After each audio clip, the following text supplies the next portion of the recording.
Season 1, Episode 10. The finale. I actually didn't write down the fucking name of the episode. I don't know what it is. I think it's called Bear Hug.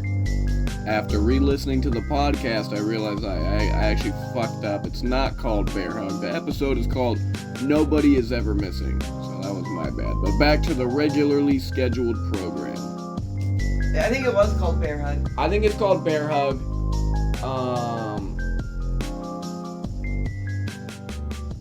Yeah, what are you doing, Baron? You might hear a bit of walking. Because we got a guest. We got a guest. His name is Baron, and he does whatever the fuck he wants. And that's cool. We like that on the Succession podcast. No, crazy episode.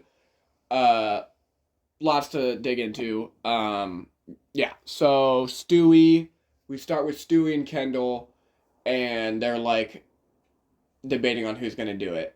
And Stewie makes a great point. He's like, I think you should fucking do it. It's your dad. And Kendall's like, well, maybe if it was your dad, I'd think about fucking murdering him and hanging him from a noose, But, no, Kendall is the one that has to do it, and one of the ladies in the room misprints, or she prints some form of documents that they're working on, the letter that they're going to give to Logan. The Bear Hug. The Bear Hug clause, basically. Which, by the way, the episode is called Nobody Is Ever Missing. Nobody is ever missing. Huh. I don't know. Wow, that's weird. I don't know what that means. We'll get into it later with shit that happens. But, gets fucking printed. They don't know where it's at. They're kind of freaking out. They're like, we can't have anyone find this. Kendall's like about to fucking blow a fuse. Kendall's coked out too, so. Coked out. Have they done coke yet? Yeah. They're coked out, drunk. He's flipping shit. But they find it, and Kendall gives the letter to Logan. And, it went about as awful as... Logan pretty much told him to fuck off and put it in the toilet. Told him to fuck off, put it in the toilet, but I did find it, it is interesting, as soon as Kendall left, you see this weak side of Logan. He's having a panic attack. He pulls the letter out of the toilet. He calls for Marsha. He is he is stressing. This is easily the lowest we've seen Logan. Defenses down, doesn't know what the fuck to do. At every other point in the show, he seemed so... Even when they kind of did the... what did Kendall do? The hostile takeover or whatever? The vote out. The vote out. The vote of no confidence. The vote of no confidence. Even then, Logan seemed to have it all under control and wasn't really that worried at any point in time. This is the most stressed out we've seen Logan.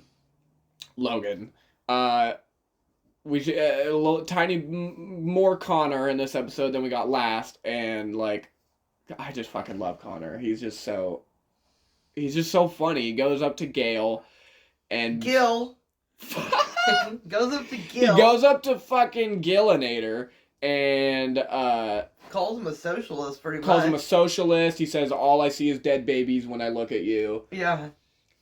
And then tells Shiv, he's like, I just wiped your fucking boss in a debate. Yep. He's lucky it wasn't televised. And then Connor decides, I want to be president. Yeah, out of nowhere. Because he's like, I think I could do it, because he wiped Gil in a debate. What the fuck are you doing, Baron? Oh, it's okay. He's just licking his dick back there. Back to the podcast.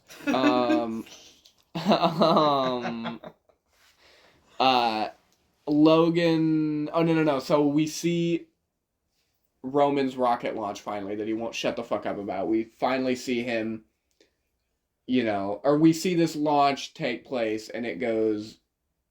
It explodes. It just fucking blew up. It didn't even get off the ground. And, the film buff I am, I go into the deep meaning of things. And if you really look metaphorically, that's a meaning that Roman can't get his rocket up. And I thought that was very clever of him just not being he's a very sexually... I don't even know how to... He's not a sexual person. That's the thing. But he talks a lot about it. And it's just... It seems he has some inadequacies in the bedroom for sure. Yeah, Khan wants to be president. Logan has an incident where he yells at one of the caterers. Which is the same one that Greg smoked weed with, and then we see the kid later signing an NDA or an NDA to like stay quiet. Yep. Maybe not talk about what happened. He got the rest of the night off with a nice little payout. It was basically the same thing that happened when Roman told that kid he was going to give him a bunch of money. Yeah. And they paid that family off to like stay quiet about it. Wedding ceremony happens. We get a bunch of toasts. We get one from Roman. It's kind of funny. He's just like, I don't feel anything. And I have multiple personalities. Everybody's laughing. He's like, why are you laughing? Why are you laughing? Shiv gives a very conceited speech. God, I the more and more I see, the more she opens her mouth, the more I can't stand her. She's pretty unbearable. She's a cunt. Logan and Kendall, I don't remember where they have this conversation, but they get all the siblings together. There's a sibling meeting, and they're just kind of like, they've all been told what Kendall's doing, and they're just really disappointed in him. And they're pissed off. They're pissed off, and they find it. They're kind of backstabbing. Like they don't want just the millions of dollars. They want the legacy. Of the company. Yeah. And yeah, Kendall just doesn't give a fuck. No. And I gotta say, like, but I'm gonna bring this up. I don't think Shiv does either, really, because she was all about taking him down too. Yeah. I think she just plays whichever side is best for her, yeah. Logan comes in and basically tells Kendall, like, he just tells him I spoiled you, and that's the reason you are, the way you are, how you are. You're self-entitled. And I think I brought this up before, I think that's why Logan envies his kids, because they didn't have to work for anything, and they were given everything, and Logan's, from what I've seen, it seems like he's a hard-working guy, and he wasn't given anything to him. Right. We learn, thankfully, that no one died in the rocket explosion, but instead just lost a few thumbs and an arm. Yeah, but it might be saved. The arm might be saved, but Roman couldn't give a fuck. He's just happy nobody died. A few lost thumbs never ruined a party. Because he was looking at, what was it called? Corporate manslaughter? Yes. Yeah. I did miss the part where, like, when Tom's giving a speech, he keeps looking at Nate, and he keeps saying, wife. I love saying wife. Fuck Nate, man. I can't stand that guy. I'm not a fan of Nate's. Kendall's trying to score some coke. Yep. And, of course, he goes to Greg, which I find funny, that Greg is, like, the go-to guy that knows where drugs are. And I gotta say, I'm impressed by Greg this episode. He's learning. Yeah. He's observed at how people do what they do to get ahead. He congratulates Kendall on doing the bear hug. Right. Trying to take over. Which I think he actually meant that. Like, I do think Greg is concerned about... Greg seems more... I don't want to say, but more woke, I guess, than all the other ones, and seems more like, oh, this shit's... Out of everyone, he's the one to be like, oh, this is kind of messed up. And so he tells Kendall he's made some papers about this cruise document, or this whole cruise situation, and that it would be good to have him in a position of... He pretty much blackmails him and says, if you don't give me a good position when you take over... I'm going to leak all this shit. I kept it for my own best interest. And Kendall isn't even mad. He's like, good for you, Greg. He's good for you. He calls him a little... This is my favorite quote of the episode. He calls him a little Machiavellian fuck. Yeah. Which I don't know what Machiavellian means, but it's something that Kendall would say. Kendall finds the waiter... But before we get to that, because... the big thing between Tom and Shiv? I mean... Yeah. What the hell was... So they go upstairs to... They're married at this point. They're already married. He just wants to get her in the sack, get her out of the dress. Break the hymen. And this is where she's like... Pretty much tells him, I've been fucking Nate. I thought you knew we had an open relationship, but I want an open relationship. Mm-hmm. I don't want to be monogamous. Mm-hmm. I mean, I said, the more she opens her mouth, the more I can't stand her. And you can just see the pain in Tom's eyes. You can, because this is something that should have been said before they said I do. So long ago. And I don't think... I don't know. I know Shiv comes out But I mean, she did allow him to kick out Nate, which was the least she could do. Which he did in a, good fashion. He made him pour all the fucking wine. Back into the his parents' bottle. wine back in the bottle. But, no, I just, when I watch that, I wonder what's going through Tom's head. I wonder if he's, like, thinking that he can't speak out against her because of his position. Yeah. I just feel like Tom is stuck in such a position where he knows he's in a relationship and he does love her, but he has to think about business. But he also knows that he already he told her about the cruise, and if she's gonna use that info, right, he's done. Yeah, I guess I didn't even think about that she has that leverage on him, and at this point he kind of feels like he just needs to stay. He has to. Wow, I didn't think about that.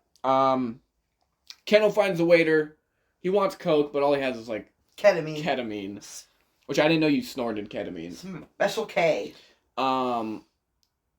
He's like, do you know a Coke guy? And he's like, yeah. And so they But the caterer, he's all fucked up on Special K. So Kendall has to drive. And Kendall's not, he's rich as fuck. He doesn't drive that much.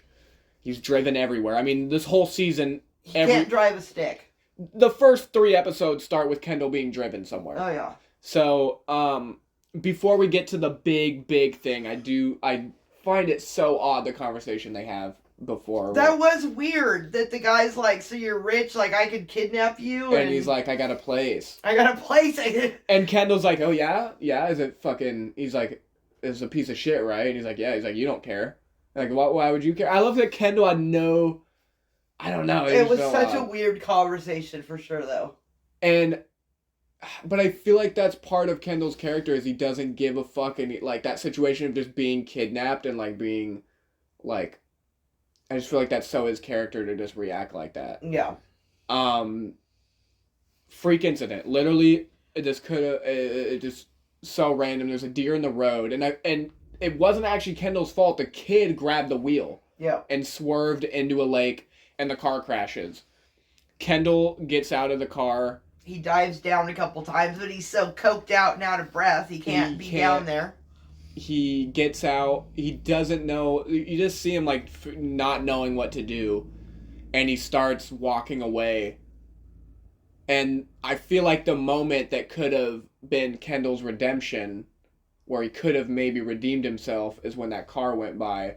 Maybe he could have flagged him down, and even if that kid was dead, could have done something, said something, in that moment. But I think Kendall made the decision he did when he hid behind that tree to be like, I wasn't here. I'm gonna act like this never happened. Yep. And it's rough, man. It's fucking rough. Because Kendall, you feel bad because you're like, it's not his fault. But it kind of is, in a way. It was, yeah. So he gets back. He has to break into his room because he doesn't have his key. And we wake up. Well, we don't wake up. Fucking Kendall wakes up. And there's like 10 minutes left of the episode. And tensions are high. You don't know what's going to happen. We go to breakfast. And Greg tells him that the wait staff is all upset because one of the waiters died the night before. Well, he said that he was in an accident, and Kendall tried to get the affirmation or the right that he was okay, and he wasn't. He was dead. Yeah. And this dude comes in, which his name is Rat Fucker Jones, which we learn later. I love that name, but he comes in, grabs Kendall. We're in a room with Logan, Marsha, her son, and Kendall. Or Logan, Marsha, her son, and Kendall, and Logan takes this unique angle where he's acting like what happened is the kid broke into his room. Yeah. Because this is the picture he wants to paint. Yeah. So the kid broke into your room. He obviously stole something from your room. Go back and check because something is gone from your room. And he's very much hinting like, we know what happened. The kid took your card key. And that's how they put it together. They put it together because the key card, Marsha's son saw Kendall drenched. Yeah. And then I also think maybe Greg said something to Jerry, because I do find it odd that they were just conversating. And the window's broken out. Why would you break out the Why would you break out the window on the door if you had the key card? Exactly. And if you didn't have your key card, why didn't you talk to someone? And Marcia and her son leave the room, and Logan just gets real, and he said, "Look," and he's like, "I know what you did, and if it comes out, you're gonna be known as that forever. You're gonna be the rich kid that killed somebody, or it can be what it really is, and it can be a sad detail where father and son reconcile." And Kendall just fucking breaks down, man, because he knows this is it for him. I mean, this is the end. This was his one shot, his one and only shot, and he's fucked it. And he's fucked it, yeah. And now he has to go tell Stewie. He has to tell Stewie. He has to tell Sandy. He has to tell all these people. He has to tell Frank that we're not doing it. And I don't even know where Frank stands, because Frank works for Kendall, and if Logan rehires Kendall, I don't know what's going on with Frank. So and you know, when Logan hugs Kendall, his arms are floating. He's not even hugging his dad, even though like he did go in to hug his dad, but he can't because he needs that like unconditional love. He was a broken kid. He still is a broken kid. They're all just kids, in my opinion. Yeah. But that's how the episode ends. But I don't think this is the first time that Logan's done something like that for Kendall. No. At all. I mean, this is the first time this is our first finale. Before we go to any sort of predictions for season 2. No. I can't say anything because I know everything. I don't have any predictions. Is there anything you'd like to see? Anything you'd like to see more of? Less Shiv. Less Shiv. Let's kill off Shiv. Let's kill off Shiv. She should have been in that car.